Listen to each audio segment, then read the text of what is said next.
And we're joined by Coach Josh Heupel from UCF.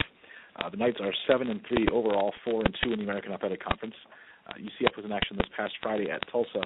Tulsa won the game 34-31. Knights are idle this week. They'll be back in action on the 23rd of November at Tulane. Coach, thanks so much for joining us on the call. If we just get your thoughts on the game against Tulsa, please, and your plans for the open week as you get ready to face Tulane on the 23rd.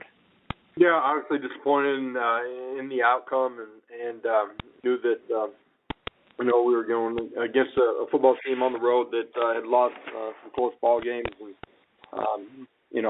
there's some things that all of us had to do better to come out on the right side of the scoreboard there.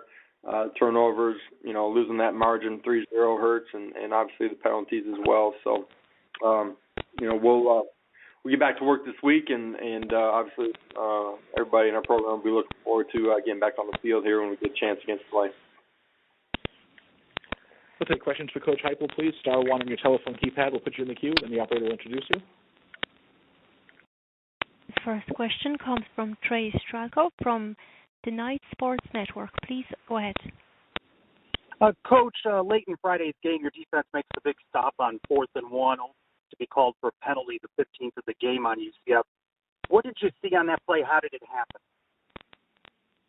We were in a goal line package there on 3rd and short, and had an extra DB in the game, and obviously communication coming out of the timeout wasn't where it needs to be, and at the end of the day, that's my job as the head coach. So disappointing that that happened, and that's how the game ends. One more. In your post-game comments right now, you said the accountability starts with you. 10 games into the season, what specifically can you and your coaches do to change the team's self-discipline that leads to penalties? Well, I think discipline's in who we are every single day in every area of our life. It's not just a sometime thing. And we had made strides in a lot of areas. Through the course of the season, we start looking at the penalties. We obviously took a step back here this past week. Thank you, Coach. The next question comes from Matt Marshall from Orlando Sentinel. Please go ahead. Hey, Josh. I wanted to ask, going into the bye week this week, what are you expecting out of your team, and what do you want to see from them, maybe emotionally going through this week as they have to sit back and wait before they can face Tulane next week?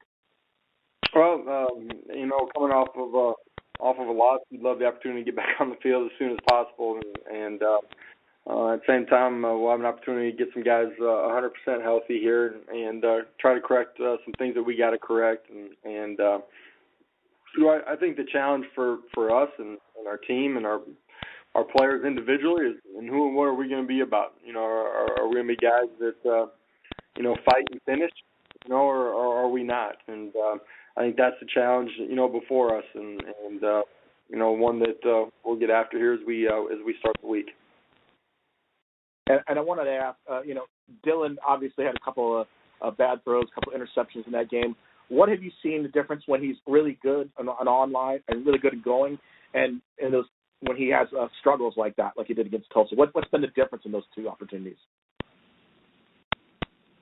I mean, the other day, one of those is a throwaway, and just a really young mistake, and not throwing it into the 15th row of the fans right there, and giving somebody an opportunity to make a play on the ball, and when he's played really well, he's been decisive. He's had his eyes in the right place. He's recognized coverage and thrown the football on time, and when it hasn't gone as well as it could, those things don't happen, and Dylan's got a part in it. There's guys around him that they got to be better too, and the blame is never on one person. You win together, you lose together. I said it post game, and it starts with me. I got to be a little bit better. We've lost 3 games by a total of 7 points, and we just got to be a little bit better to come out on the right side of it. Thanks, Josh. The next question comes from Dan Tortora from wakeupcalldt.com. Please go ahead. Good afternoon, Coach. How are you? Good, thank you. Just to go back into that game against Tulsa, just what your thoughts are on what Philip Montgomery and that team have done. I mean, obviously they played a lot of close games in the conference this season down to the end of the game. and just what your takeaways were from the other sideline in this one. Yeah, I said it going into it, just that I think it's a program and a team that's continued to get better. I think they understand what they're doing schematically in all three phases really well. They play hard, and they continue to fight no matter what the score is. And they've been on the wrong side of it. A lot of one-possession games, one play that makes a difference, and they've continued to fight. And then as far as the conference as a whole, obviously UCF has been a bell cow for the conference, and this year there's 4 teams that are currently ranked in the top 25 that all have 1 loss this season. You have 7 wins, obviously going back to a bowl game. Just where the AAC is in your opinion, and is the respect coming nationally? Do you feel that this conference is getting that, or is there more road to be gained? I think the number of teams ranked certainly helps. I think there's more and more conversation because of that. This league is really good top to bottom, and you better come ready to play every single week. That's true this year. It was true a year ago as well, and great players inside of this league, really good coaching, and I think the conversation is continuing to pick up and more respect for this league. Well, thank you, Coach, and good luck moving forward. Appreciate it. And the next question comes from Brian Murphy from Black and Gold Banneret. Please go ahead. Hi, Coach. You talked about the penalties and the turnovers from that Tulsa game. Is there something out of that game that is most distressing about the loss? Is there a singular subject that's most distressing about how you guys lost? I don't think there's just one thing. I'd say football game's a series of one plays that all make the difference, and you're fighting for all those plays in everything that you do every single day in every area of your program. And we got to find a way to be a little bit better at the end of the day. And I think collectively, the challenge for us is, are we going to finish? Are we going to continue to fight together? Are we going to continue to be together? And that's the challenge that is before you as a football team, as a program, whenever it doesn't go exactly as you planned it to be.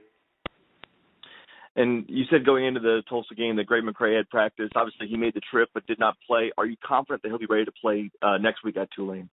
I am confident that he'll be ready to play. Thank you. Coach, thanks so much for your time today. We look forward to hearing from you once again next Monday.